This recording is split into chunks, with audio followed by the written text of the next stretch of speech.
Donc, bonsoir à toutes et à tous et vraiment merci de votre présence. C'est vraiment très beau de vous voir là réunis toutes et tous ensemble. Et c'est vraiment avec une émotion toute particulière que je suis là devant vous ce soir pour répondre à la question suivante. Pourquoi suis-je devenue formatrice, puis intervenante en formation de formateurs et de formatrices d'adultes? Comment ai-je choisi d'exercer ce métier? Ces questions que j'ai souhaité partager avec vous trouveront, j'espère, un écho chez vous.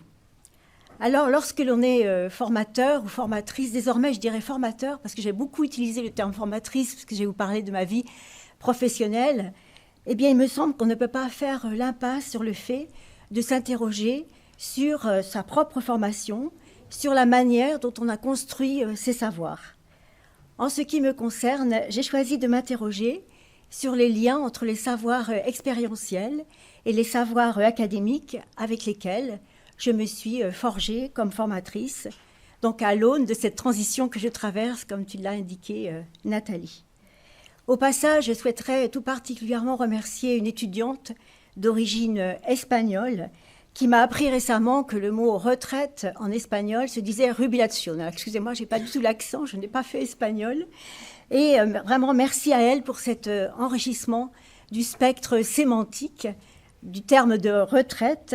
Les mots tissent des rêves et ce mot-là m'a évidemment émerveillée à ce moment de ma vie. Alors voici une citation de Virginia Woolf, extrait de l'ouvrage qu'elle a écrit donc de Mrs. Dalloway, qui m'a bien plu à cette période de ma vie. Elle dit « Il n'y a qu'une chose qui compense la vieillesse. Les passions restent toujours aussi vives, mais on a acquis enfin cette faculté qui ajoute à l'existence cette valeur suprême, pouvoir prendre son expérience et la faire tourner lentement dans la lumière. » Voilà. Là, vous avez une fleur, qui est une petite fleur de luzerne, toute modeste, qui symbolise pour moi la croissance, l'apprentissage, le développement, la spirale de la vie. Et je vous expliquerai pourquoi j'y tiens tant à cette fleur à la fin de ma conférence. Donc en ce moment de bilan, je vais essayer de mettre en évidence ce qui constitue vraiment un thème central dans ma vie, former et se former, apprendre et susciter le désir d'apprendre. Depuis l'enfance, j'ai souvent mis en œuvre ceci. Le meilleur moyen pour moi d'apprendre, c'est de transmettre, c'est vraiment de véhiculer du savoir et d'aider à comprendre en comprenant moi-même, c'est de m'approprier les savoirs en les communiquant. Alors mes parents, lorsque j'étais enfant, m'avaient offert un tableau noir avec des craies de couleur. Et j'ai toujours appris mes leçons en faisant la classe à un public imaginaire, en imitant parfois mes maîtresses. J'ai appris plus tard qu'il s'agissait de désirs mimétiques. L'enfant est attiré par des adultes qu'il admire et qu'il aime. Il veut leur ressembler et l'objet de leur désir est désirable à ses yeux. Et il reste toujours quelque chose de l'enfance, toujours. Le souvenir de l'école reste vraiment gravé dans la mémoire des adultes qui s'engagent en formation, comme j'ai pu le constater de multiples fois. Et le défi pédagogique de la formation réside alors bien dans la possibilité de donner sens à l'âge adulte, à nos acquis antérieurs, ceux qui sont liés aux apprentissages que nous faisons dans le cadre scolaire ou dans le cadre académique, ou aux leçons que nous tirons de nos expériences de vie. Alors cette nouvelle vie qui se dessine pour moi me rappelle en fait celle de mon entrée dans la vie professionnelle. Et je vais vous parler beaucoup de première fois dans ma conférence avec vraiment des grosses guillemets, parce que je ne suis pas sûre vraiment de faire une conférence. C'est plutôt vraiment un partage, sauf que vous ne pouvez pas encore interagir. Et j'ai choisi vraiment de vous partager ce qui a contribué à façonner mon parcours de formatrice, et ceci dès l'âge de 17 ans. Alors nous sommes en 1975, c'est-à-dire en fait 7 ans après les événements de 1968. Je vous resitue le contexte social et historique. J'habite Nantes et je décide de m'engager dans une formation BAFA. Donc une formation BAFA, c'est un brevet d'aptitude aux fonctions d'animateur et d'animatrice. Et à l'issue de cette formation qui porte sur l'encadrement des groupes d'enfants et d'adolescents pendant leur temps de vacances et de loisirs, peut-être certains ou certaines ont suivi cette formation-là aussi, eh bien, les formateurs, que l'on appelait à l'époque, ça vous resitue aussi l'époque, des instructeurs ou des instructrices, demandent à avoir un entretien avec moi. Cet entretien, je le prends comme une convocation et immédiatement, je pense qu'il y a un problème. J'ai été assez discrète pendant cette session. J'ai peu pris la parole, sauf dans des petits groupes et à 2 ou 3 moments, dans des moments de synthèse, et plutôt avec des questionnements.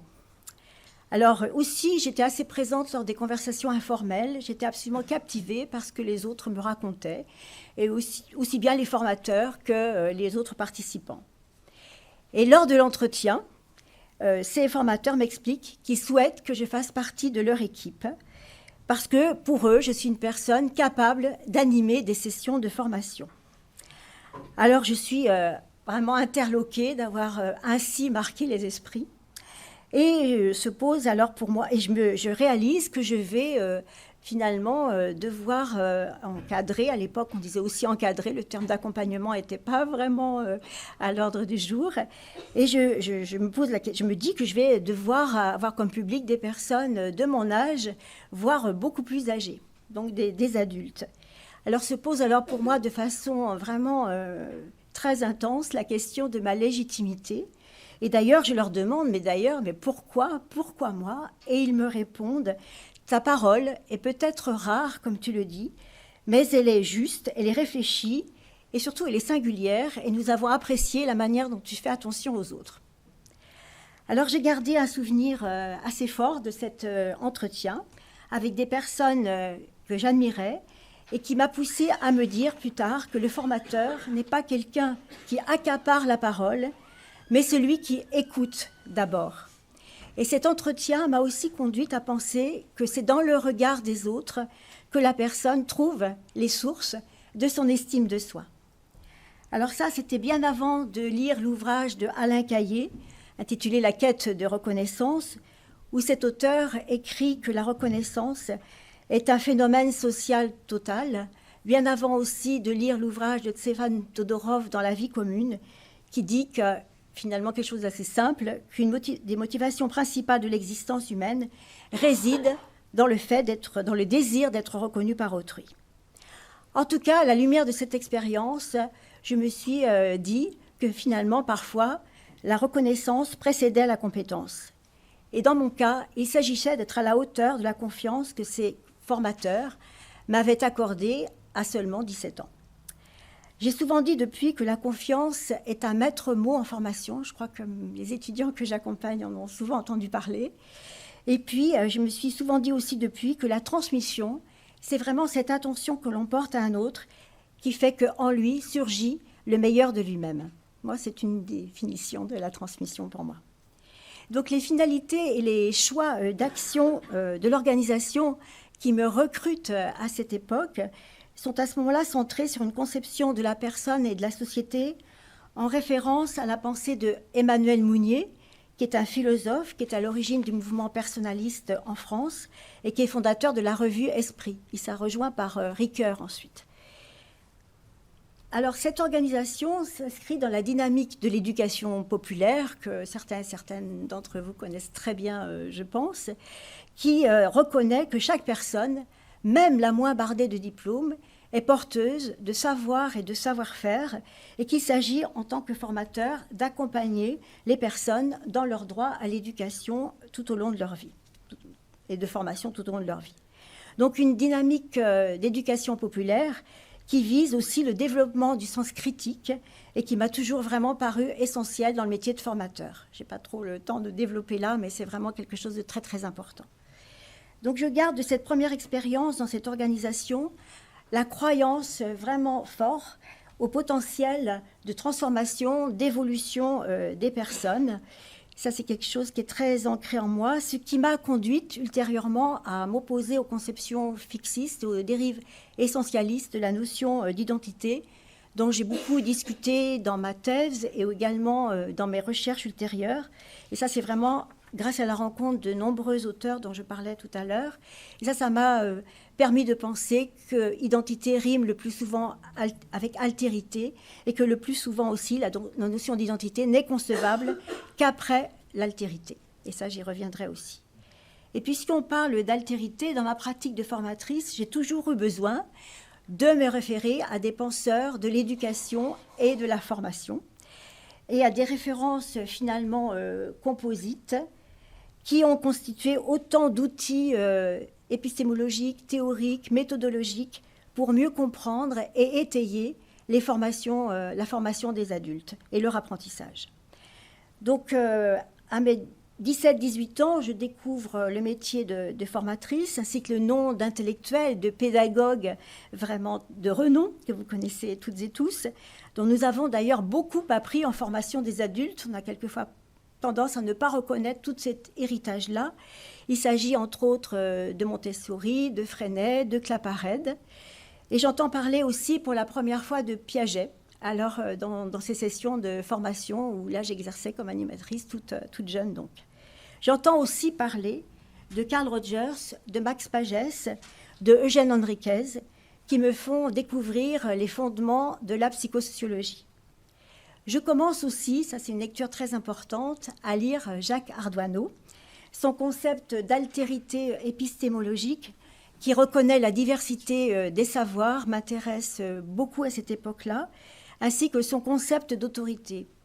Et j'en retiens que l'autorité d'un sujet, c'est entre autres faire en sorte que l'autre devienne auteur. Je pense que c'est des choses que vous connaissez aussi. Et puis Ardoineau, j'ai eu le plaisir de le rencontrer plus tard comme professeur à l'Université de Nantes, à un moment où je reprenais mes études. Il a même coordonné un ouvrage, La pensée critique en éducation, dans lequel j'ai écrit mon premier article alors que j'étais assistante à l'Université de Genève et rattachée à l'équipe Mimésis et Formation, qu'animait à ce moment-là Jean-Michel Baudouin. Et cet article s'appelait « L'alternance comme espace-temps à dimension réflexive et critique déjà ». Donc la pensée critique était manifestement à l'œuvre déjà, il y a tout juste 20 ans, puisque c'était en 2004. Et puis ma route croise aussi celle du livre de Marcel Laine, « Travail pédagogique et formation des adultes », qui a été écrit en 1977, qui définit finalement les conditions à partir desquelles la formation des adultes peut être émancipatrice. Donc tous ces ouvrages m'ont permis d'adopter une conception émancipatrice des personnes en formation. Donc les auteurs que je lis à cette époque ont en commun de s'insurger contre les abus d'une transmission qui s'apparente, selon elle, à vraiment de la pure inculcation et qui nie le rôle actif de l'apprenant dans ses apprentissages, qui nie le rôle actif de l'apprenant dans ses désirs, dans ses aspirations.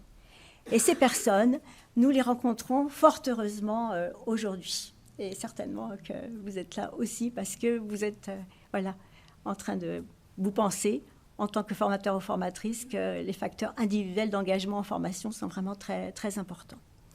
Alors, au sein des formations que nous animions à l'époque, nous partions de l'expérience des stagiaires pour élaborer avec eux des objectifs communs de formation. Je réalise ainsi, assez jeune aussi, que les adultes arrivent avec une expérience constituée et une motivation qui leur est propre. Alors, j'expérimente ces formations d'animateurs vraiment au meilleur moment, celui de l'enthousiasme, de la ferveur, de la plus grande disponibilité. Seulement, rapidement, je dois redescendre sur terre. J'ai 18 ans, je dois travailler. À cette époque, et dans certains milieux, dont le mien, il est important de travailler, il est important d'avoir un métier, il est important de gagner sa vie. Je suis effondrée parce que, comme je vous l'ai dit, j'aimais l'école, j'aimais apprendre et je voulais continuer mes études. Mais forte de mes rencontres à l'époque avec mes copains de l'éducation populaire qui étaient tous en formation de psychologue ou de sociologue ou déjà animateurs socioculturels ou déjà psychologues, je m'inscris quand même comme étudiante en sociologie. Ne pouvant malheureusement suivre les cours, faute de temps libre, je récupère les cours par mes amis parce que pour moi et pour bien d'autres à l'époque, être formateur, c'est être psychosociologue. Je n'ai pas trop changé d'avis depuis, je pense que c'est important cette ouverture-là aussi. Alors je m'engage dans cette formation en étant très peu présente. Simplement, je consulte, comme on dit, les polycopes à l'époque. Ça ne se dit plus ce terme-là non plus.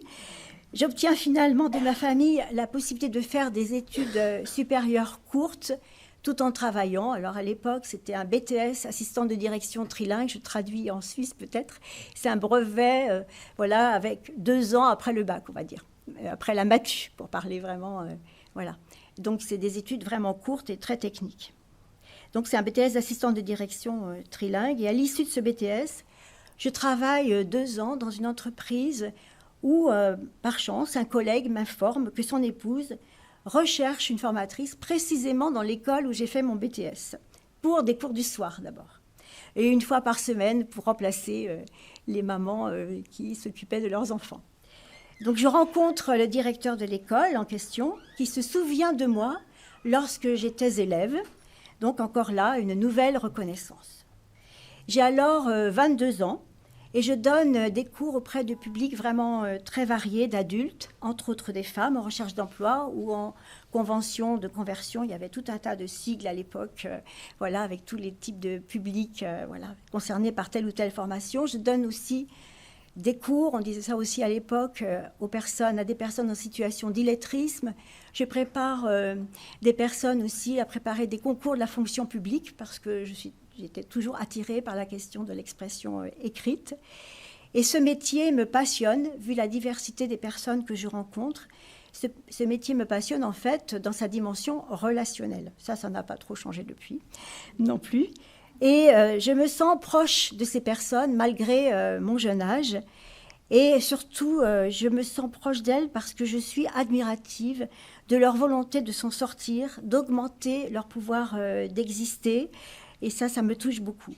Les événements qu'elles vivent, que ce soit des licenciements, des séparations, des divorces, des difficultés personnelles et sociales vraiment parfois importantes, m'invitent à réfléchir sur les potentialités latentes chez l'être humain. Et ces adultes m'apprennent que former, vraiment, et ça je le crois toujours, c'est une de mes convictions, ce ne saurait réduire, conformiser, aliéner, mais plutôt concourir à l'originalité des personnes, à concourir finalement à faire en sorte qu'elles puissent mettre en évidence leur singularité, parce que je crois que c'est cette singularité, c'est leur différence qui fait finalement toute leur richesse. Donc cette idée s'ancre vraiment fortement en moi et m'incite à penser, avec Vygotsky, que j'ai lu plus tard, que l'activité langagière de toutes ces personnes que je rencontre prend naissance dans leurs besoins, dans leurs émotions, dans leurs intérêts, dans la sphère motivante de leur conscience, comme l'a écrit Vygotsky dans Pensée et langage. Donc, durant ces 5-6 ans, je travaille en alternance déjà entre ce métier de formatrice dans l'école où j'ai été élève et comme assistante de direction, où je fais le choix de l'intérim en naviguant entre Nantes et Paris.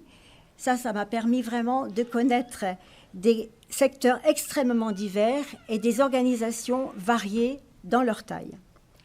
Alors, je travaille dans des études d'avocat, dans des agences immobilières, dans une clinique, les chantiers navals de Saint-Nazaire où se construisent les paquebots, si vous avez déjà si vous connaissez un petit peu cette région, des entreprises industrielles, des entreprises agroalimentaires, je ne sais pas si ça vous dit, Casgrain, Saupiquet, voilà, une grande brasserie de Nantes qui maintenant n'existe plus, une direction départementale d'aide sociale à l'enfance, chez Rank Xerox, chez IBM, dans les grandes tours de la Défense. Voilà, donc une vraie alternance entre des secteurs variés et des organisations vraiment très, très diverses. Il est d'ailleurs très intéressant de voir ce que sont devenues certaines de ces entreprises dans un contexte de mondialisation. C'est là qu'on prend un petit coup de vieux parce qu'on se dit que tout ce qu'on a connu finalement a pu disparaître ou a disparu carrément. Cette période a été très riche car elle m'a vraiment donné l'opportunité d'observer les conduites des différents acteurs dans des organisations variées. Et en parallèle, mes lectures des psychosociologues m'aident à mieux comprendre les stratégies conscientes ou inconscientes mises en place par ces acteurs. Et lorsque plus tard, je me plonge dans la lecture de l'acteur et le système de Crozier et Friedberg, je surligne quasiment tous les termes, toutes les pages, je corne toutes les pages. J'ai failli vous l'apporter parce que c'est vraiment une relique, ce livre. Et je dis, voilà, il y a beaucoup des concepts mobilisés par ces sociologues qui me parlent notamment les enjeux de pouvoir avec leurs nécessités et leur perversité. Dit autrement, mes lectures me permettent de mettre des mots sur une pensée auparavant confuse.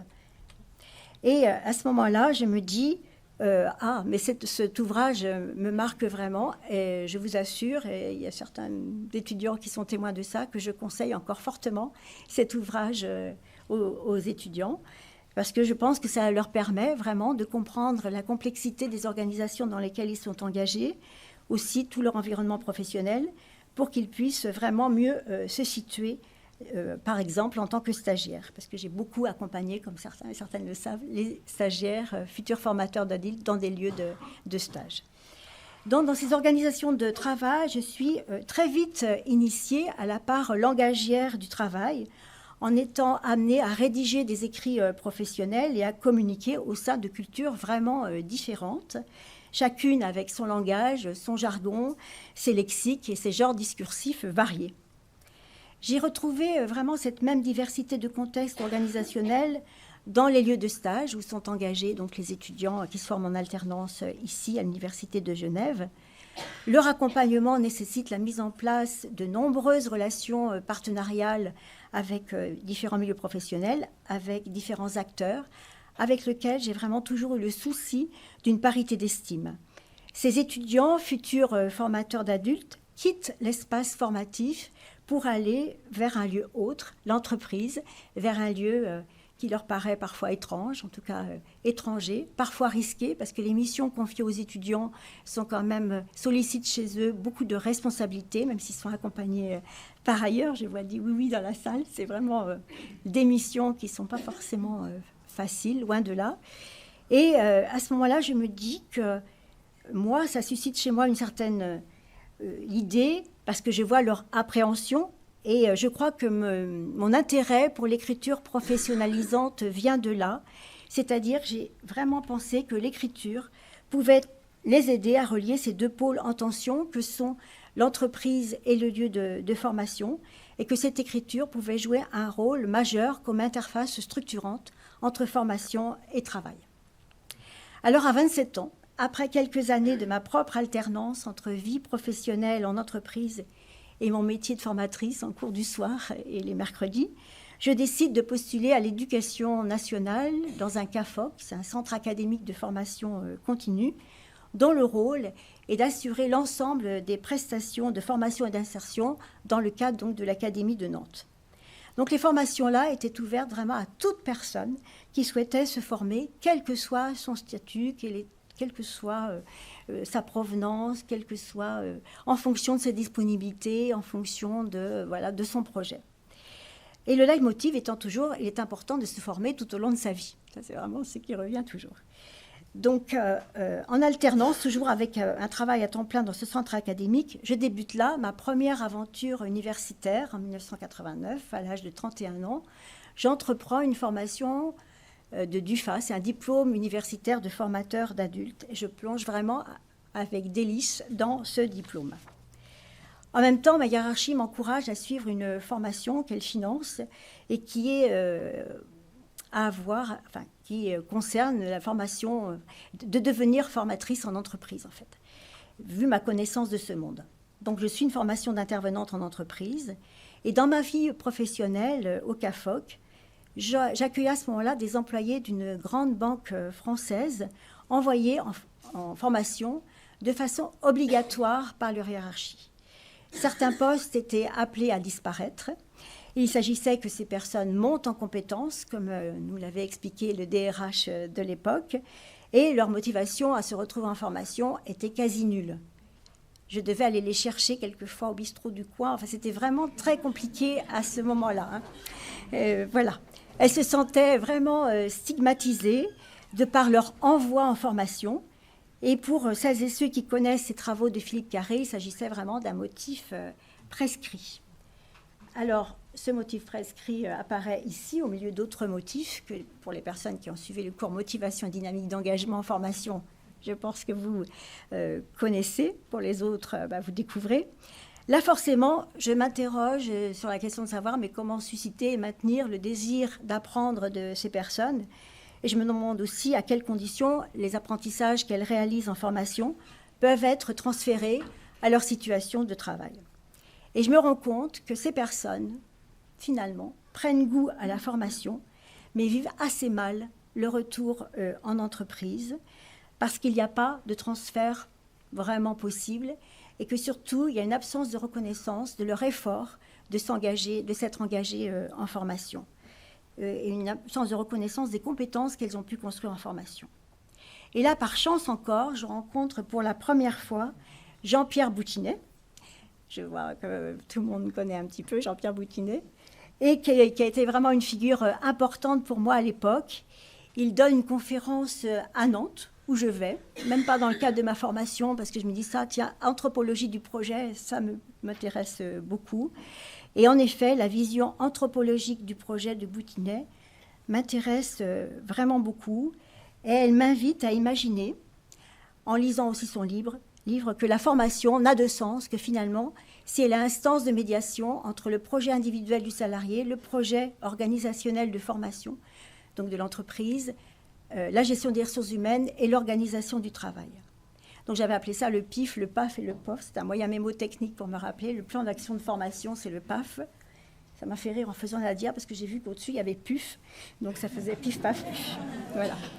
Je mets ainsi en évidence que la formation est une activité très forte de communication et que le travail d'intervenant entreprise comporte une composante intellectuelle vraiment très importante qui consiste à prendre en compte les contextes économiques, technologiques, culturels d'une demande de formation en cherchant à comprendre le travail réel des personnes en formation, à s'intéresser aussi au savoir qu'elles possèdent sur les situations qu'elles vivent, à leur investissement subjectif dans le travail, à leur projet d'évolution dans l'entreprise. Bon, après, je me suis beaucoup intéressée au courant de la psychodynamique du travail, à la clinique de l'activité, CF Clos, à l'ergologie, CF Schwartz, parce que ça a vraiment beaucoup enrichi, évidemment, mes premières découvertes. En tout cas, cette première expérience et les nombreuses autres qui ont suivi m'ont beaucoup aidée dans la négociation des stages qu'effectuent les étudiants de notre master formation des adultes. Vous remarquez, je dis encore nôtre, même si je suis un petit peu en retrait. Pas en retraite, mais en retrait. Et en tout cas, pour moi, le formateur n'est en aucun cas un exécutant. Il importe vraiment qu'il puisse disposer d'outils lui permettant de comprendre les relations interpersonnelles, les processus de communication dans l'entreprise, de pouvoir vraiment identifier les valeurs, les normes, les croyances qui façonnent la conduite des salariés et de leur hiérarchie. Alors, en 1992, je travaille toujours à l'éducation nationale et dans ce cadre, j'interviens donc dans des actions d'entreprise, mais aussi dans un centre qui suppose des formations dites individualisées. Enfin, ce centre propose des formations individualisées. Là, je constate que les échanges avec les apprenants deviennent moins riches. J'ai le sentiment de devenir une formatrice dans une usine à former. Je vois entrer et sortir des ateliers des personnes que je ne connais même pas. C'était vraiment pas top du tout. Je réalise que je passe mon temps à construire des outils pédagogiques où tout doit être prévu avant que l'apprenant n'intervienne, donc une hyper-programmation des contenus de formation. Et bien que conçus pour permettre un travail autonome, finalement, ces outils sont plus standardisés que personnalisés. Et c'est ça qui m'ennuie, surtout que je viens quand même du personnalisme. Emmanuel Mounier, il faut se rappeler toutes les premières expérience. Donc là, je suis assez perturbée. Et c'est alors qu'à nouveau, j'ai la chance de rencontrer le responsable d'un DESS. Alors, DESS, c'est maintenant l'équivalent de master. Là, le DSS, c'est un diplôme d'études supérieures spécialisé en stratégie. C'était en stratégie de la formation, c'était ça. Et donc, master orientation action. Georges Lemeur, il s'appelle. Il m'a envoyé un mot absolument adorable là parce qu'il est toujours bien vivant et il me souhaite beaucoup de courage pour cette conférence. Et qui est passionné par l'auto-formation, qu'il considère vraiment comme un fait social des plus importants de notre époque à l'aube du 3e millénaire. Alors, c'était quand même pas rien. Il a écrit plus tard Les Nouveaux autodidactes, qui a été préfacé par Geoffre Dumazedier, qui est vraiment un des pionniers de la formation des adultes et qui a été le directeur de thèse, vous voyez les filiations, de Georges Lemeur. Et Georges Lemeur me fait rencontrer Geoffroy Dumazedier parce qu'en tant qu'étudiante, je participe à l'organisation du premier colloque sur l'auto-formation qui s'est déroulé à Nantes. Alors, je ne vous ai pas mis la photo de cette... Et ça a donné lieu à une éducation permanente, le numéro 122. Voilà. Et Georges Lemeur met en avant dans ce livre, les nouveaux autodidactes, que les savoirs d'origine savante eh bien, il est vraiment important pour les apprenants de se les approprier parce qu'il s'agit pour toutes les personnes qui entrent dans le monde du travail de faire face aux métamorphoses du travail, justement. Donc, il me propose vraiment d'être le directeur de mon mémoire au regard de ce que je rencontre dans mon travail de formatrice, avec mon œil déjà vraiment critique par rapport à ce que je vivais dans ce dispositif individualisé. Donc là, je me pose la question de savoir dans quelle mesure un organisme de formation qui est censé favoriser l'auto-formation des apprenants est-il professionnalisant pour son propre personnel. Parce que moi, j'avais l'impression que non seulement moi, j'étais dévitalisée, mais mes collègues aussi. Il y avait beaucoup de plaintes, en fait, de la part des formateurs. Et à l'époque, dans le cadre de ce DESS, je rencontre Philippe Carré, qui était vraiment l'intervenant principal à Nantes, qui était beaucoup sollicité par Georges Lemeur. Et ces travaux de recherche, vous savez, sont axés sur l'auto-formation. Maintenant, on parle plutôt d'apprenance. Et je lui dis, en reprenant ses propos, que si l'auto-formation se caractérise par un haut degré d'autodirection, alors, dans ce dispositif, cet apprentissage autodirigé au sens de prise de pouvoir par l'apprenant de sa propre formation est vraiment fort restreint, alors que le dispositif était censé favoriser l'autonomie, l'autonomisation des apprenants. Donc je retiens de toutes ces rencontres que les institutions de formation et les formateurs se doivent de promouvoir et d'aider très largement ces nouvelles dynamiques d'auto-formation et que la formation des formateurs doit se professionnaliser pour accompagner au quotidien cette néo-autodidaxie. Donc nous en sommes toujours là aujourd'hui. Nous sommes vraiment très sollicités de ce côté-là. Nous sommes vraiment plus que jamais sollicités par le fait de développer des compétences à l'auto-formation. Tout notre environnement est massivement invité à devenir apprenant, vous le savez, en raison de l'obsolescence des savoirs qui s'accélèrent, ô combien ils s'accélèrent, et des nouveaux moyens de formation à notre disposition. Donc la question qui se pose dès lors pour les formateurs et les formatrices, mais c'est comment faciliter, accompagner, nourrir les efforts des apprenants au regard du contexte sociétal actuel qui est traversé de multiples bouleversements. Donc, lors de la soutenance de ce mémoire, le jury m'invite à poursuivre en DEA. Alors, le DEA, pour les moins de 40 ans, c'est plutôt un équivalent de master, l'antichambre de la thèse, en fait. Et donc, un master orienté plutôt recherche. Et là, je fais mon DEA, mais cette fois-ci, entre Nantes et Tours. Et à ce moment-là, Tours, et c'est toujours le cas d'ailleurs, est un haut lieu des formations par alternance. D'ailleurs, le DEA venait de changer d'intitulé. Juste avant mon arrivée, il s'intitulait « Éducation et alternance ». Il s'est appelé après « Didactique et sciences d'éducation ». Et il était animé par Gaston Pinault, voilà, que nous avons rencontré récemment dans un colloque où nous avons pris beaucoup de plaisir les uns et les autres, ceux qui y étaient en tout cas, qui s'appelle un colloque Histoire de vie, récits et savoir expérientiel en formation et santé. Donc un thème aussi très, très important. Et donc à ce moment-là, quand je navigue entre Nantes et Tours, mon mari est muté professionnellement à Poitiers. Ça tombait bien, c'était à peu près à mi-chemin, à 250 km de Nantes. Et nous déménageons avec nos 2 enfants, parce que je ne vous ai pas dit ça, mais moi j'ai toujours fait un enfant à mémoire, j'essaie de me rappeler, un enfant à mémoire, c'est une alternance. Bon. Et heureusement que j'ai arrêté après, parce qu'il y a encore eu un 3e mémoire et la thèse, donc vous imaginez. Bon. 2 organismes de formation vont alors m'embaucher. Dans le premier, je suis formatrice auprès de personnes en convention de conversion qui viennent d'être licenciées économiques, donc ils sont quand même sous le choc de ce licenciement.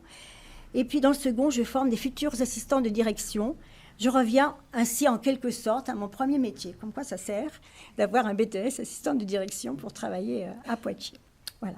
Donc je choisis ma directrice de DEA, vraiment je l'ai choisie, Martine Lanibel, qui s'intéresse beaucoup aussi au courant des histoires de vie en formation. Elle me rappelle, je me suis souvenue en faisant cette conférence, que l'étymologie du mot savoir, c'est sapere, c'est-à-dire en fait qui a de la saveur. C'est bien de se le rappeler aussi. Et je rencontre aussi Alex Lenné, qui a écrit 2 ouvrages vraiment importants pour moi, intitulés « Faire de sa vie une histoire » et VAE, « Quand l'expérience se fait savoir ». Je ne sais pas vous, mais moi j'adore ce titre, « Quand l'expérience se fait savoir », sous-titré « L'accompagnement en validation des acquis ». Alors cet auteur s'inscrit dans le courant de la sociologie clinique, qui met en évidence les articulations nécessaires entre les facteurs culturels et sociologiques et puis le fonctionnement intrapsychique des personnes. Je participe à l'un de ces séminaires Histoire de vie en formation, qui m'a vraiment beaucoup aidé ensuite dans l'animation des séminaires Histoire de vie ici à Genève, d'abord avec Pierre Dominicé, puis ensuite avec Jean-Michel Baudouin, et que j'ai animé seule ensuite, en invitant des collègues à animer les sous-groupes, dont Geneviève Tchop-Rivalski, présente ici, dont je garde un excellent souvenir comme co-animatrice. Et l'ouvrage « Quand l'expérience se fait savoir » est particulièrement précieux aujourd'hui encore dans mon activité d'atelier d'écriture de l'expérience d'enseignants et de formateurs qui sont dans des processus de validation des acquis. Et je remercie Anna-Maria Albornoz et Patrick Rivalski de m'avoir sollicité pour continuer mon activité professionnelle, alors de façon moins intense, pour accompagner ces personnes dans le cadre d'un atelier d'écriture. Vraiment merci. Et j'ai d'ailleurs une session de formation demain avec ces personnes. Donc je rencontre aussi André Jay, qui est chargé de cours à l'université de Tours. Alors c'est le coup de foudre. Il est non pas le coup de foudre amoureux, mais le coup de foudre vraiment sur ses écrits. Il est responsable d'un CFA, un centre de formation d'apprentis. Il anime un module sur la pédagogie de l'alternance dans le cadre d'un lieu ressource formateur. Et dans ce cadre, je viens de témoigner de ma pratique de formatrice qui donc travaille avec des personnes qui se forment en alternance. Et à l'issue de mes présentations, eh bien, il me dit « J'aimerais bien animer les sessions de formation avec toi ». Donc c'est là ma première expérience de formatrice, de formateur qui œuvre dans des dispositifs en alternance. Ce qui me conduit à améliorer ma propre pratique, à l'inventer, en m'inspirant aussi des autres.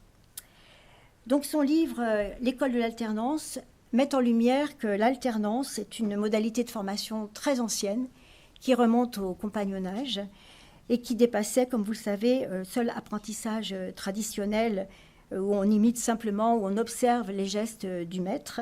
Alors, je ne vais pas vous faire tout un cours, parce que c'est l'objet d'un cours entier dans le cours alternance, formation dynamique identitaire, mais simplement vous dire que là, je visite le musée compagnonique de Tours, je lis beaucoup d'ouvrages sur l'alternance, et je suis vraiment captivée par ces lectures-là.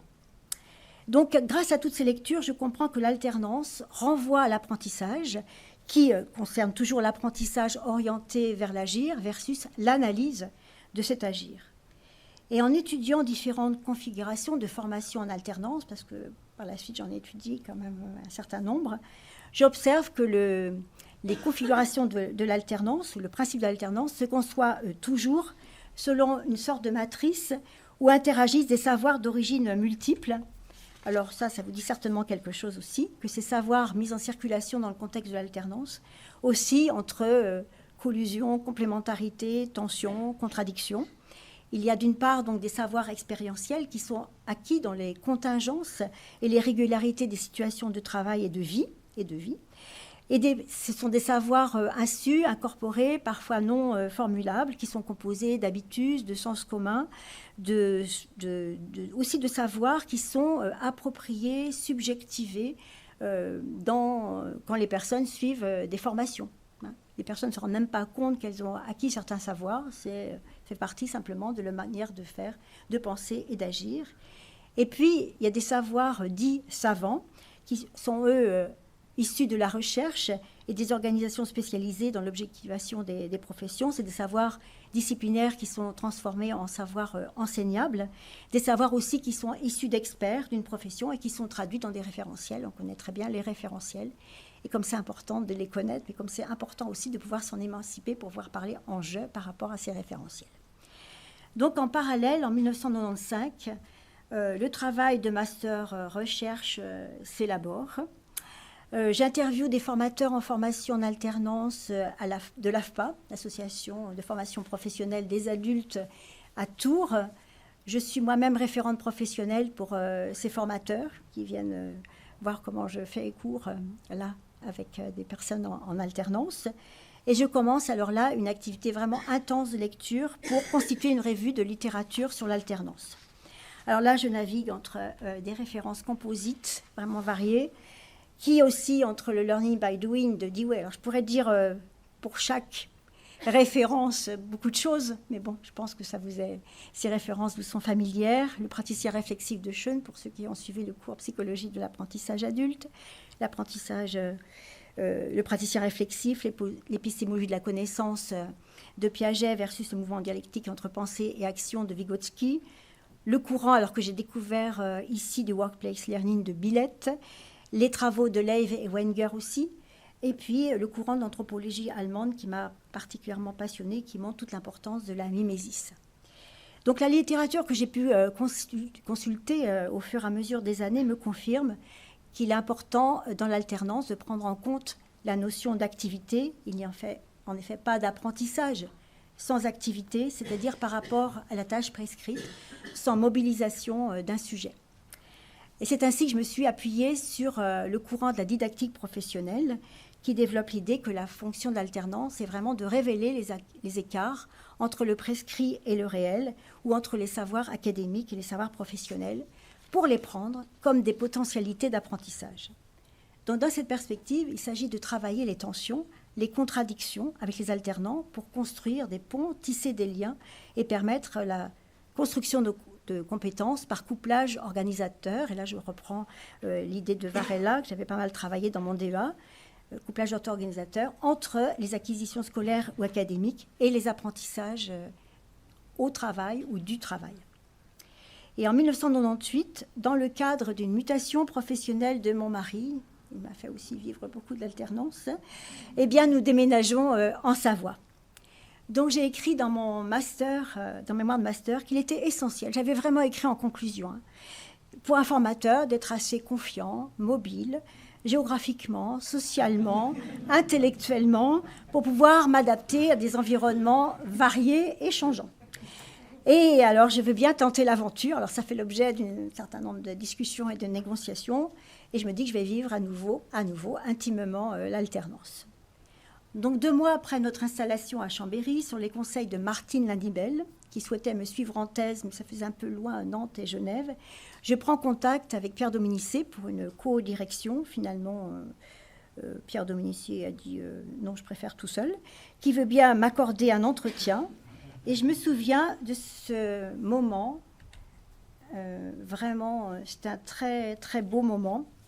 Je comprends qu'avec Pierre Dominicé, que la compétence d'apprendre provient principalement de l'adulte, de l'usage qu'il fait de son trajet biographique, autrement dit, ce qui a marqué sa vie personnelle et professionnelle. Donc, dès notre première rencontre, il m'invite très généreusement à participer aux réunions du GRAPPA. Alors, le GRAPPA, pas la GRAPPA. Le GRAPPA, c'est le groupe de recherche sur les apprentissages adultes. Donc, au GRAPPA, la qualité de l'écoute des participants m'étonne. Le questionnement de Pierre et son intérêt me touchent. À l'issue de la séance, une jeune assistante vient vers moi en me disant « Mais c'est drôlement bien d'entendre une formatrice qui a de l'expérience. Moi, ça me manque. C'était intéressant, c'était clair. » Et cette remarque me touche parce que moi, je suis vraiment arrivée dans les petits souliers à Genève et très intimidée, vraiment. Et là, il y a eu beaucoup de reconnaissance. Alors, je continue avec les marques de reconnaissance. Il y a les propos de Jean-Michel Baudouin qui sonnent très justes. J'ai le sentiment qu'il comprend très bien mon parcours. Quelques jours plus tard, il me propose un poste d'assistante pour le pôle formation des adultes.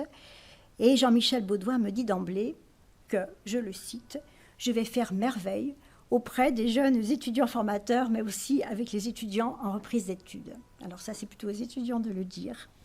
Par ailleurs, un peu plus tard, Guy Jobert me dit, alors il est arrivé un petit peu plus tard, « Toi, tu n'as jamais arrêté de travailler en te formant en alternance et je pense qu'il serait bienvenu que tu prennes en charge la fonction capitalisation recherche de notre dispositif de formation par alternance. » Et moi, j'avais écrit dans mon carnet intime, j'avais 40 ans, que j'avais à accomplir une tâche à Genève. Je m'étais donné une mission. Je reprends vraiment mon carnet. Je souhaite forger une unité entre mes différents âges et expériences. C'est très pompeux. Dès mon arrivée, je me dis que j'aimerais réaliser un travail de recherche qui aiderait les jeunes formateurs à prendre conscience de leurs valeurs, de leurs intérêts de connaissance, de leur savoir et de leur savoir-faire. Il y a chez eux une effervescence, une créativité qui me touche. Et j'ai envie de les rencontrer de personne à personne. Je lisais à l'époque Le Maître ignorant, de personne à personne. Et j'ai à apprendre de leur manière de se situer dans le monde et peut-être à leur transmettre que si le sens de ce que l'on traverse parfois nous échappe, il finit toujours par apparaître un jour ou l'autre. Alors, j'adore la notion de sens telle qu'elle est développée par François Chaigne, qui dit que c'est à la fois une question de sensation, de direction, de signification. Mais là, je n'ai pas le temps de développer, mais c'est important de lire François Chaigne, La beauté. Il parle de la beauté dans ce sens-là. Je me retrouve donc chargée de l'accompagnement individuel et collectif des stages dans une équipe qui fonctionne depuis quelques années déjà, dans un contexte de formation universitaire par alternance, très différent de ceux dans lesquels j'étais intervenue évidemment jusqu'alors. Donc j'apprécie vraiment, mais vraiment, d'être à la fois dans l'action et dans l'élaboration de ma thèse. En fait, j'ai toujours fait ça. Je suis partie d'une réalité professionnelle et j'en ai fait un objet de recherche. C'est ma manière de fonctionner. Et là, au Grappa, je rencontre Étienne Bourgeois, qui vient de publier Apprentissage et formation des adultes. Il devient, je vais prendre des raccourcis, il devient mon directeur de thèse. Et à partir de ces travaux et des séminaires doctoraux que je suis au CNAM, avec Jean-Marie Barbier et Mokhtar Kadouri. Et voilà, j'alterne encore une fois, en fait, entre Genève et Paris pour ma thèse. Et ils sont en train d'écrire un ouvrage qui est en voie de finalisation. Et cet ouvrage m'inspire énormément parce qu'il fait le lien entre la problématique identitaire qui m'intéresse tellement et la problématique de l'engagement. Voilà. Et j'élabore alors ma thèse autour de deux objectifs. Produire des connaissances sur des facteurs de la dynamique identitaire des étudiants qui se forment en tant que futurs formateurs d'adultes. Et je me demande qu'est-ce qui maintient leur motivation finalement dans leurs études en alternance. Et puis le deuxième objectif, c'était vraiment de dégager des pistes pour l'amélioration qualitative des dispositifs de formation par alternance. Dans le cas de ma thèse et au-delà, dans mes enseignements, les travaux de Dubar m'ont énormément inspirée parce qu'ils m'ont montré les puissances et les limites de la notion d'identité. Les travaux de Ricoeur également ont également vraiment marqué mon parcours. Sa perspective qui suppose entre bien d'autres choses la possibilité de se considérer soi-même comme un autre et sa notion d'identité narrative a vraiment été fondatrice. Et d'ailleurs, ce que je vous raconte là est un récit de pratique au sens où l'entend Ricoeur. C'est vraiment le récit d'une pratique qui donne lieu à une interprétation de sa pratique sous la forme d'une mise en intrigue des actions qui font partie de sa vie. Alors j'ai laissé tomber plein de pans de ma vie, évidemment.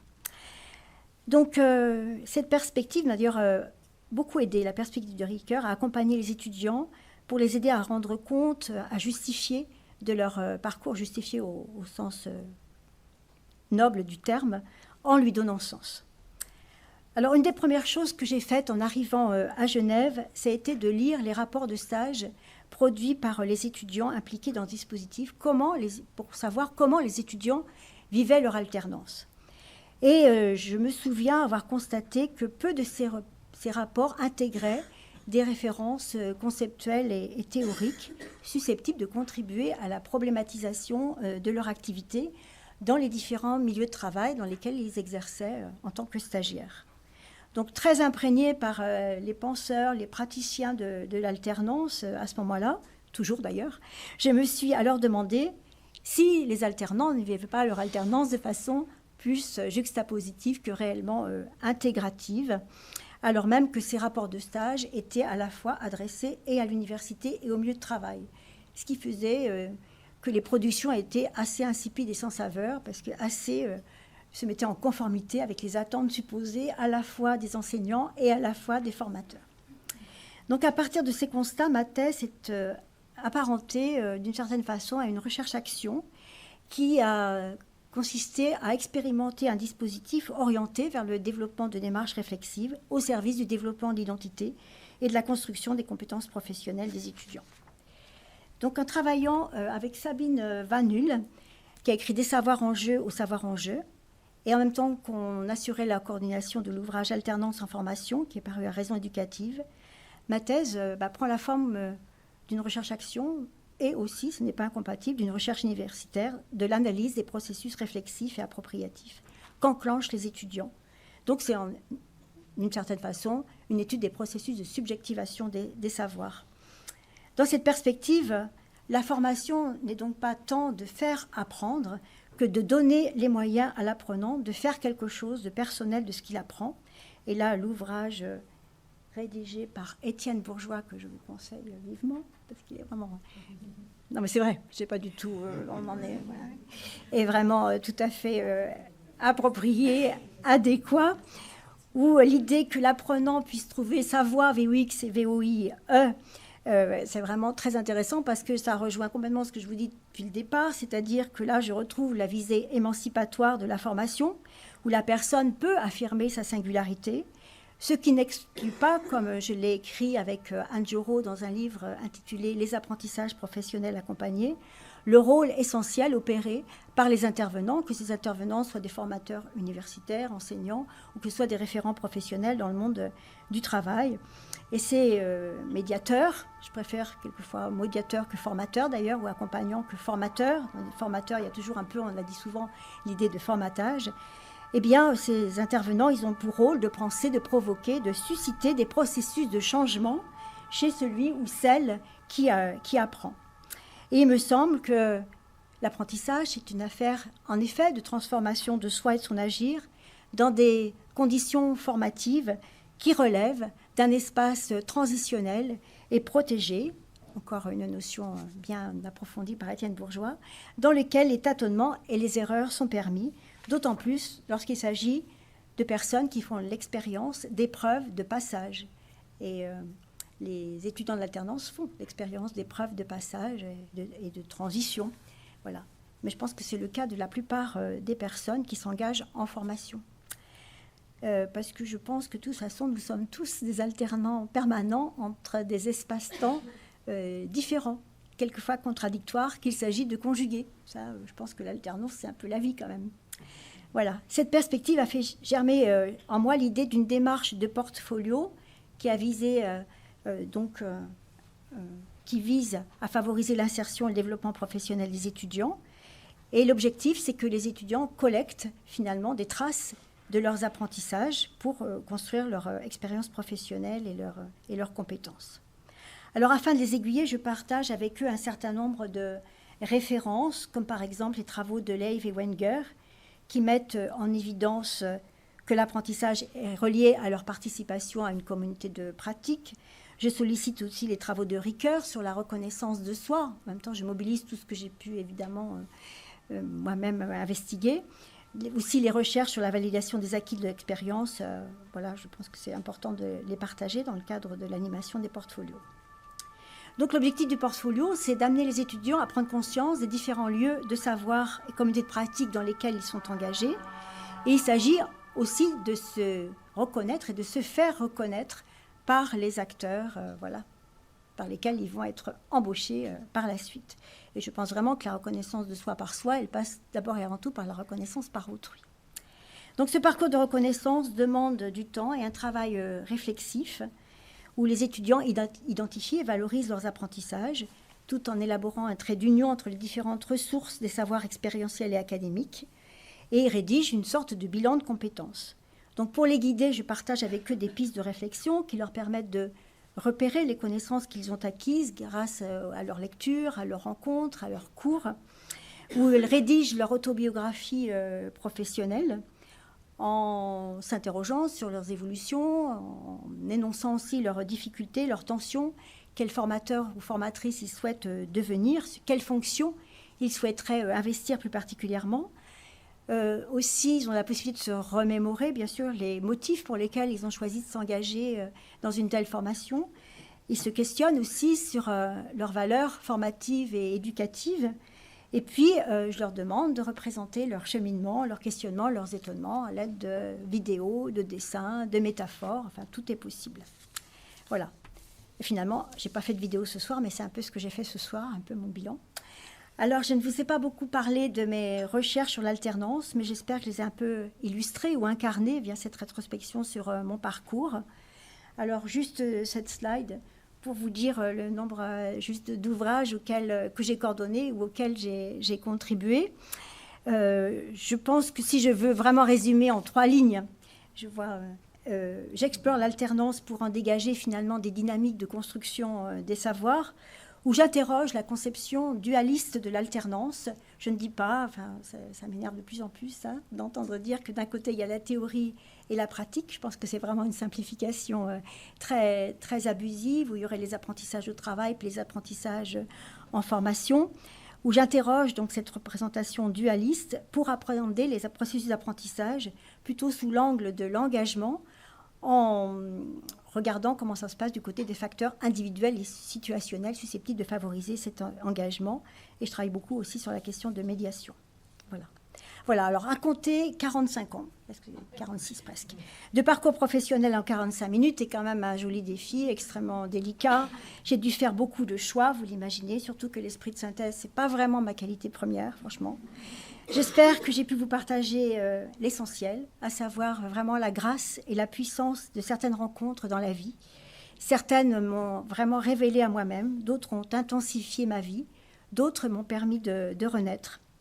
La rencontre, il me semble qu'elle est vraiment au cœur de notre existence, dont l'origine, l'étymologie latine, c'est existere.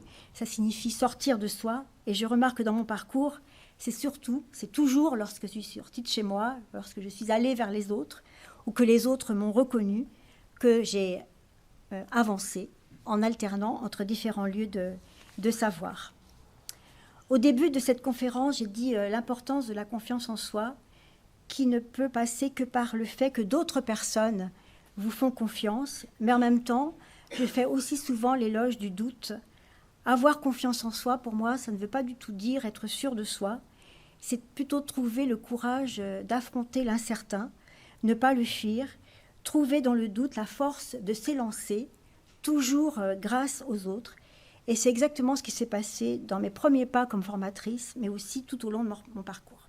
Alors, les remerciements, Nathalie, ça va être assez rapide, mais quand même, j'y tiens. Ça va pour toi. Donc, je remercie d'abord infiniment mes étudiants. J'ai adoré cheminer auprès de vous. Je ne garde vraiment, mais que des bons souvenirs. Vraiment, quand je me remémore, je ne vois pas de mauvais souvenirs. Et vous me manquez déjà. Heureusement que je retrouve là une ultime fois ce soir. Avec vous, c'est vraiment le savoir converti en bonheur et réciproquement. J'ai vraiment beaucoup appris de vous et rien ne m'a rendue plus heureuse que de vous voir réussir à produire des mémoires, des portfolios, des récits de vie d'une richesse inouïe. Alors là, quand j'ai déménagé mon bureau et que je suis tombée sur tous ces récits, sur tous ces portfolios, etc., ça a été vraiment difficile. J'ai passé l'été à m'en remettre. Ça va un petit peu mieux parce que je peux vous partager tout ça. Mais vraiment des récits très, très riches et qui toujours mobilisent l'écriture. Ça, j'en ai la conviction, qui permet de penser et de se révéler. Pour finir, je voudrais aussi remercier mes collègues et leur dire toute ma reconnaissance et ma gratitude. Dans l'ordre d'apparition de mon parcours, je voudrais à nouveau remercier Pierre Dominicé, qui m'a accueilli de manière absolument formidable. Le premier ouvrage qu'il m'a offert, et c'était lors de notre première rencontre, c'était un ouvrage de Pestalozzi, grand penseur de l'éducation, pour mettre tout de suite dans le bain genevois. Plus tard, nous avons partagé beaucoup de complicité amusée, et je le sais avec nous ce soir. Jean-Michel Baudouin, qui m'a fait confiance en reconnaissant mon parcours, si l'on s'en tient à notre première rencontre. Sans lui, je ne serais tout simplement pas là, et cela, je ne l'ai jamais oublié, de même que notre compagnonnage professionnel sur plusieurs années, où j'avais fini par le surnommer le Rambo du concept. Et c'était un compliment. Je dois beaucoup aussi à Étienne Bourgeois, qui était un directeur de thèse exceptionnel. Ses apports m'ont permis de concevoir le cours motivation et dynamique d'engagement en formation, mais vraiment qu'est-ce que j'ai dit, motivation et dynamique d'engagement en formation, et de concevoir, grâce à mon expérience professionnelle et à mes recherches, le cours alternance, développement professionnel et dynamique identitaire. J'ai eu la chance de co-animer avec lui le séminaire de préparation aux mémoires, dont j'ai repris la responsabilité ensuite, d'autres collègues aussi. Et merci à toi aussi pour tous nos moments de connivence, pour ta profondeur et pour ton parcours d'alternant que j'admire. Jean-Paul Broncard également, qui a finalement co-dirigé ma thèse et qui a cru en mon projet de thèse sur l'alternance, parce que certains m'avaient dit que j'allais être orpheline en parlant de l'alternance ici à Genève, de faire une recherche à ce sujet, parce qu'on n'en parlait pas trop il y a 25 ans. Merci à tous mes collègues du secteur formation des adultes. Vraiment, travailler avec vous a été une expérience exceptionnelle, grâce à la richesse des personnes, des concepts, des savoirs que j'ai pu rencontrer ici. Je souhaite aux 4 collègues qui vont reprendre mes cours et séminaires, en imitant bien sûr leurs pattes et leur style, ça leur fait confiance, beaucoup de joie, autant que j'en ai eu à animer ces cours et ces séminaires. C'est aussi mes collègues du GAP, groupe Alternance et Professionnalisation, qui sont bien sûr ces collègues différents de ceux de la première heure, parce qu'il y a quand même eu un certain turnover. Mais je suis ravie que ce dispositif par alternance de notre master est évolutif. Donc merci aussi à mes collègues de l'équipe Act For, à Nathalie Delobe, qui anime cette équipe, pour m'avoir fait confiance pour animer le cours Psychologie de l'apprentissage adulte pendant son mandat de vice-doyenne. Merci en particulier à Charlotte et Alessio, qui ont été des assistants absolument remarquables. Quel professionnalisme, vraiment. Merci à Alain Girardin, notre super coordonnateur pédagogique. Je dis notre encore, comme si j'étais encore là, mais quand même. Merci à mes proches, merci à mon mari. Nous nous sommes beaucoup soutenus réciproquement dans notre formation permanente. Un immense merci à mes 2 enfants qui m'ont donné des ailes en me permettant d'alterner entre différents espaces de vie, qui se sont enrichis, ces espaces de vie, grâce à leur magnifique présence. Et si l'on en revient au symbolisme de la spirale du début, ils ont tous les 2 élargi les perspectives en explorant l'altérité de la nature et l'altérité de l'art. C'est un de mes fils qui a pris la photo de cette fleur de luzerne, et c'est mon autre fils qui l'a magnifiée, avec un sens artistique que moi je lui connais. Donc dès lors, j'envisage cette transition avec vraiment beaucoup de joie.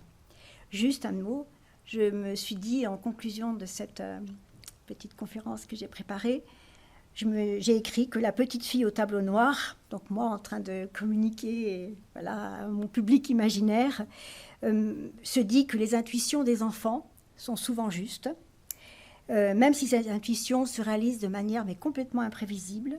Je n'ai jamais eu de plan de carrière. J'ai fait des rencontres et je n'aurais jamais pu imaginer être formatrice auprès d'adultes et encore moins plus tard travailler ici à Genève, dans l'institution de Genève, une institution envers laquelle je suis vraiment très reconnaissante. Excusez-moi, je suis émue là vers la fin en parlant des proches. Voilà, merci à vous.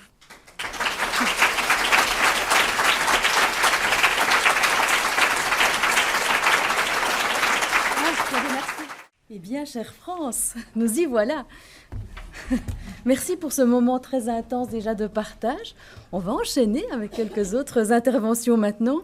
Donc nous y voilà. Alors il me revient de te dire quelques mots. Un petit texte que j'ai pompeusement appelé « Histoire de France ». Mais de notre France, de notre France à nous. Et puis histoire avec S au pluriel bien sûr aussi. Car quelles histoires que celles qui furent les tiennes jusqu'à ce jour. Ton histoire d'abord, celle que tu viens de nous conter, qui t'a fait traverser les frontières, voyager d'un pays à l'autre, d'un univers à l'autre et qui mérite d'être saluée.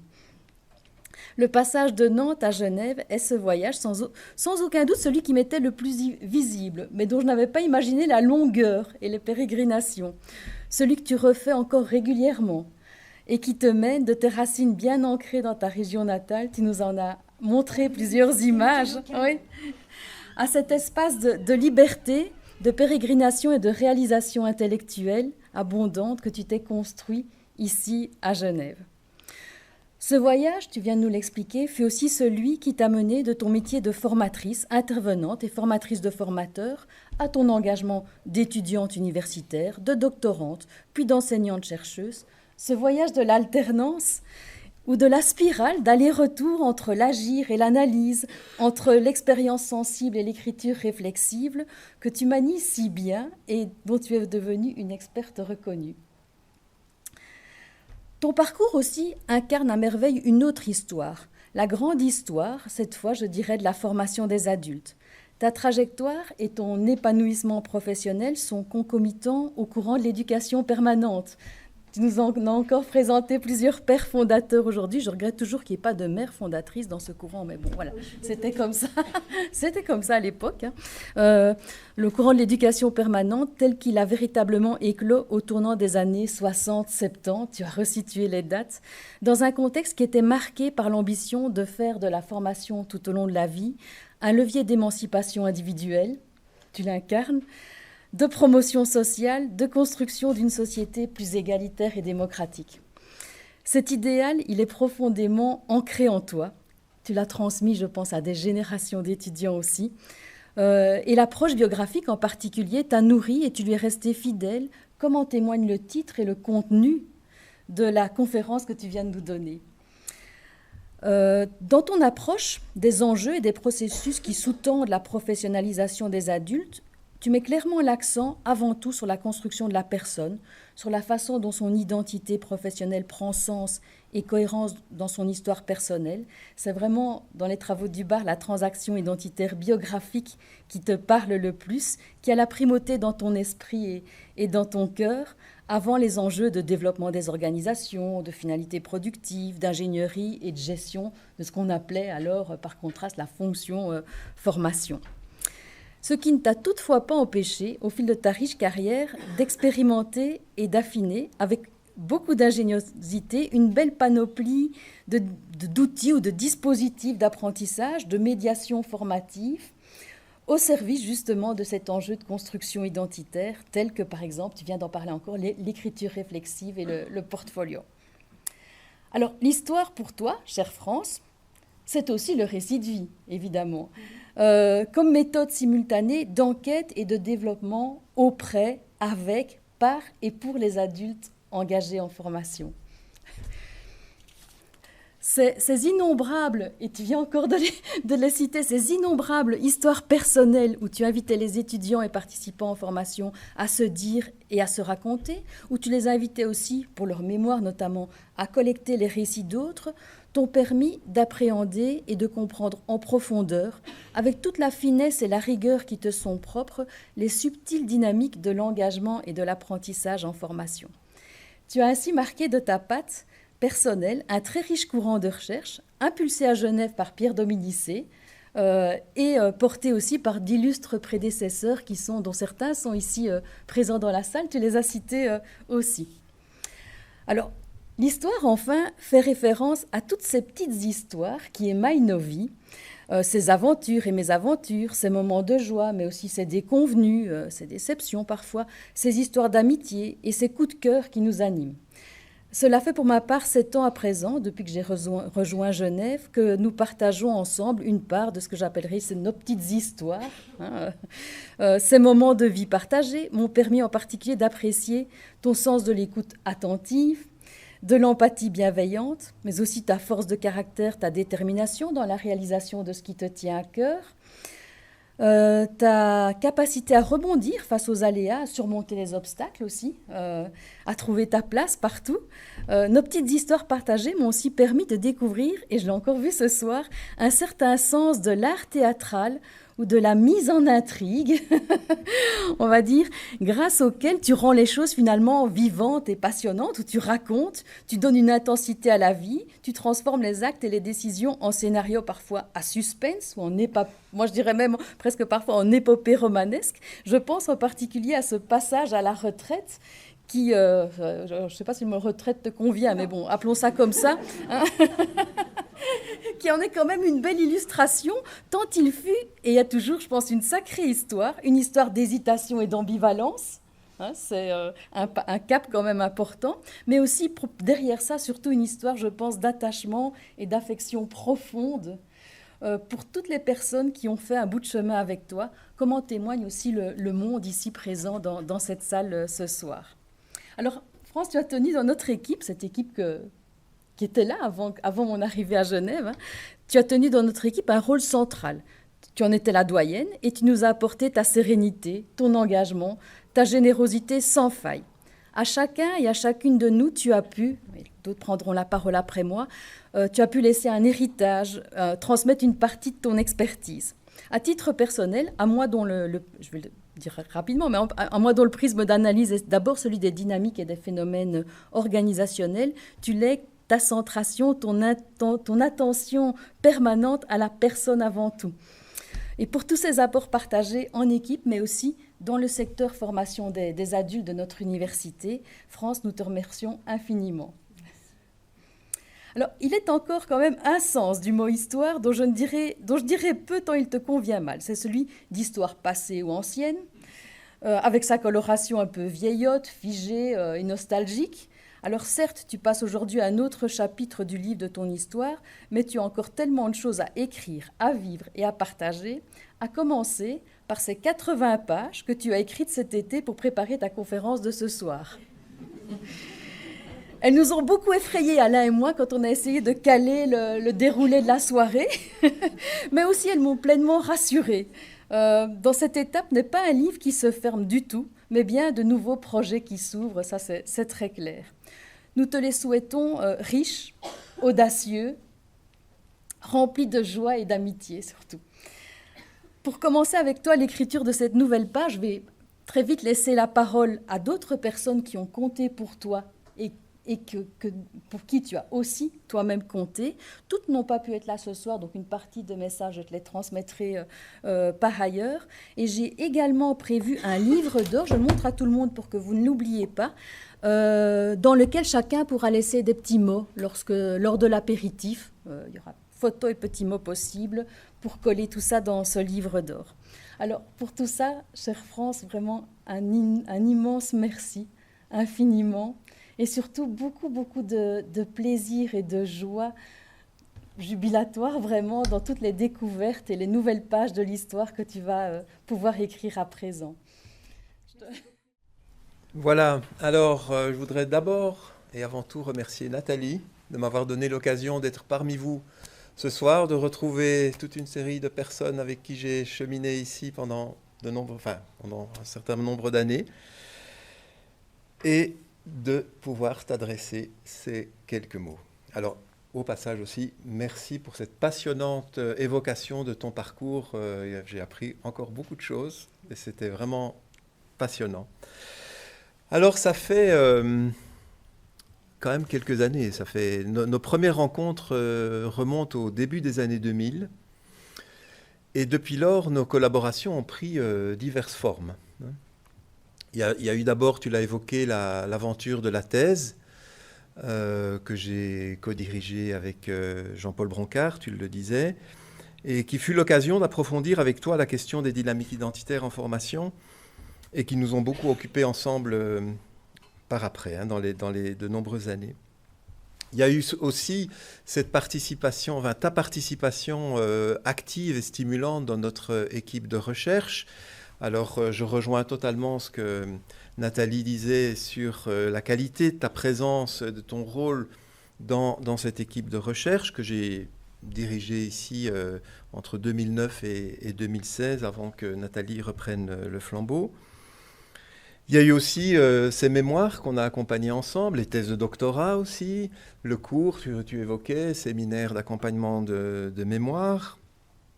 Et puis, je voudrais aussi évoquer les symposiums REF que tu as coordonnés avec Jean-Marie de Quetel et Marianne Frenet, entre autres, et qui devaient être là, tu l'as dit, tu as fait l'allusion, ils devaient être ici ce soir parmi nous, mais ils ont été l'un et l'autre empêchés en dernière minute, et ils me chargent avec insistance de te dire de leur part tout le plaisir qu'ils ont eu de travailler avec toi dans ce cadre-là, sur ces projets, et ils t'adressent leurs amitiés. Voilà, alors toutes ces diverses collaborations, elles ont gravité, en tout cas en ce qui nous concerne, autour de ces questions de dynamique identitaire, tu le disais, en lien avec la problématique de l'engagement en formation. Alors aujourd'hui, ça paraît presque à la limite un peu bateau, mais à l'époque, il faut quand même se remettre dans le contexte où, quand on parlait d'engagement, de motivation, c'était sentiment d'efficacité personnelle, c'était motivation intrinsèque, motivation extrinsèque, et puis cette ligne de recherche qu'on a développée avec beaucoup d'autres d'ailleurs, permettait vraiment d'éclairer un aspect, c'était vraiment une zone d'ombre, et je pense qu'il y a vraiment eu un enjeu scientifique de pouvoir creuser cette dimension-là très importante de l'engagement. Alors, toutes ces années de collaboration m'ont permis d'apprécier la qualité de ton travail et tes qualités personnelles comme chercheuse, comme enseignante, comme intervenante aussi sur le terrain, puisque tu as toujours été soucieuse de cultiver les ponts entre ces différentes postures et fonctions. Alors, c'est quoi ces qualités? Bon, c'est 5 minutes, tu avais dit. Alors, voilà, il y en aura peut-être d'autres bon, déjà, Nathalie en a évoqué pas mal. Mais bon, moi, je voudrais d'abord relever, parce que moi, ça a toujours forcé mon admiration, ta capacité à creuser ton sillon pendant toutes ces années de carrière, au gré de toutes ces différentes rencontres, de ces différentes expériences, dans le fond, tu as vraiment creusé ton sillon, tu as gardé ton fil conducteur. Alors oui, il y a eu les dynamiques identitaires, il y a eu l'engagement, il y a eu l'activité, il y a eu, voilà, mais tout ça, tu le reliais à ce fil rouge, et ça, je trouve que c'est vraiment admirable, parce que ça permet vraiment un réel approfondissement des questions, et c'est ça qui peut profiter aussi aux autres. Deuxièmement, ça a été évoqué aussi, moi j'ai toujours aussi beaucoup apprécié et admiré ton authentique engagement personnel dans tes activités de recherche et d'enseignement. Et tu as, à ce titre, réellement pratiqué ce qu'on pourrait qualifier de recherche impliquée ou incarnée. Et ça aussi, je trouve que ça mérite vraiment d'être relevé. Troisièmement, tu as toujours cherché à arrimer tes questions de recherche, ça je l'ai toujours senti, tes questions de recherche en prise avec les questions vives, les préoccupations des acteurs de terrain, les professionnels de terrain, mais aussi les étudiants, les étudiantes. Et donc, cette volonté constante d'articuler une démarche de recherche en intelligibilité et le souci que ça débouche sur des pistes pour optimiser les dispositifs et les pratiques de formation. Une recherche, à ce titre, qu'on pourrait qualifier de finalisée, comme on dit dans le jargon européen.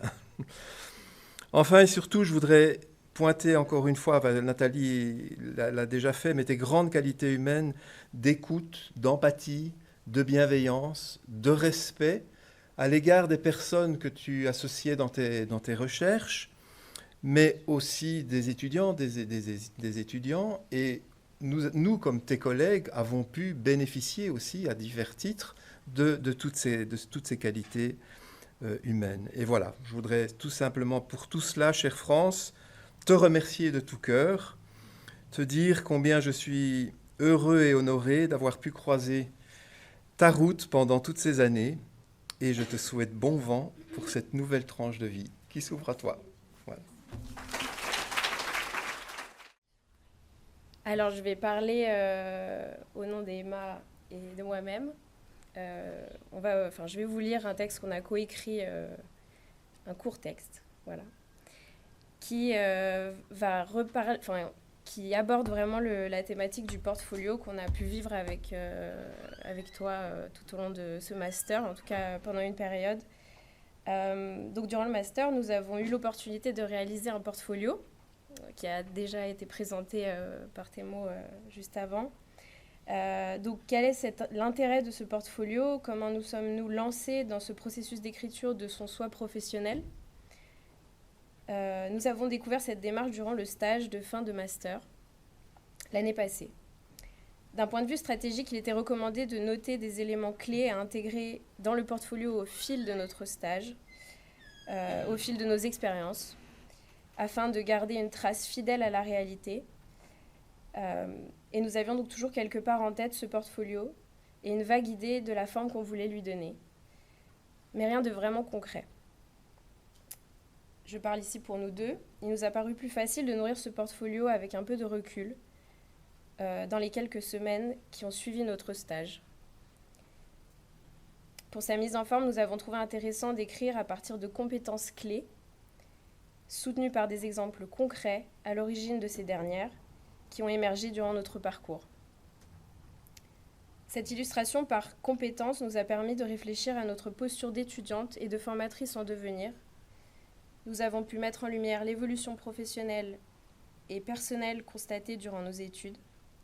Finalement, ce portfolio nous a permis de nous regarder nous-mêmes, de poser un regard réflexif et professionnel sur notre parcours et de faire l'exercice de l'écriture sous un nouvel angle. La beauté du portfolio réside dans cet espace qu'il nous offre, un espace d'écriture sur soi qui est très rare dans le milieu professionnel, je pense que d'autres seront d'accord avec nous, et dans le milieu académique. Chaque portfolio raconte une histoire différente, singulière et propre au vécu de la personne qui le rédige. Il n'y a pas de prescription, chacun entre dans cet exercice à sa manière et c'est ce qui le rend très riche à nos yeux. En consultant un portfolio, vous trouverez des projets, des compétences, mais surtout vous saisirez la personnalité de son auteur. Vous comprendrez qui l'a écrit et qu'est-ce qui importe à cette personne. En tant qu'auteur, le portfolio permet également de mieux se comprendre soi, de se donner l'envie d'écrire sur son parcours professionnel. C'est une démarche qui peut d'ailleurs se faire à tout moment de ce parcours. Nous essaierons de garder en tête cet exercice qu'est le portfolio, car nous sommes maintenant sensibles au fait qu'écrire sur soi a des effets extrêmement bénéfiques sur l'estime personnelle, sur le regard que l'on pose sur les directions que nous avons prises, mais aussi sur nos souhaits pour le futur. France, nous te remercions sincèrement pour ton accompagnement durant ce processus. Ta manière de considérer nos évolutions personnelles, professionnelles, comme riches et singulières, nous a permis de construire un portfolio qui nous ressemble et qui en dit plus sur la richesse de la formation des adultes. Merci.